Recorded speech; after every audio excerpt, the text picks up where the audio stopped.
హే నమస్తే, welcome back to our channel. చూస్తున్నారు కదా, బ్రాస్లెట్స్ బోల్డ్ డిజైన్స్ అయితే కనుక ఆల్రెడీ మనం లేడీస్ బ్రాస్లెట్స్ అయితే చూసాము కదండి.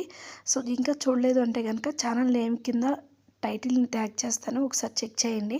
సో ఇది వచ్చేసి డిఫరెంట్గా ఉంది కదా, కొంచెం స్ప్రింగ్ మోడల్లో మనకి గోల్డ్లో కూడా ఉంది. రెగ్యులర్గా మనం ఫ్యాన్సీ కట్లో చూస్తూ ఉంటాం, ఫ్యాన్సీగా మనం బయట ఎప్పుడైనా ఫ్యాన్సీ ఐటమ్ తీసుకున్నప్పుడు. కానీ గోల్డ్లో కూడా ఇలాంటి స్ప్రింగ్ దాంట్లో గోల్డ్ ఉందంటే కనుక నాకు చాలా బాగా నచ్చింది. అసలు అనుకోలేదు ఇలా వచ్చింది అనేసి. చాలా బాగుంది. మీలో ఎవరికైనా కావాలి అనుకుంటే కనుక ఖచ్చితంగా మన అను జ్యువెలరీ స్టోర్ని అయితే ఒకసారి విజిట్ చేయండి. మన లేడీస్కి కూడా బ్రాస్లెట్స్ చైన్ మోడల్ కాకుండా ఇలా కడియం టైప్లో కూడా ఉన్నాయి, ఒకసారి చెక్ చేయండి. మనకి తక్కువ వెయిట్లోనే ఉన్నాయి. ఇది జస్ట్ చూస్తున్నారు కదా, చాలా తక్కువ వెయిట్లో వచ్చేసింది. ఇదైతే కనుక జస్ట్ మనకి 9 గ్రామ్స్లో వచ్చేస్తుంది. మరి ఇలాంటి షాపింగ్ వీడియోస్ కంటిన్యూస్గా కావాలి అనుకుంటే మన ఛానల్ని సబ్స్క్రైబ్ చేసుకోండి. బాయ్.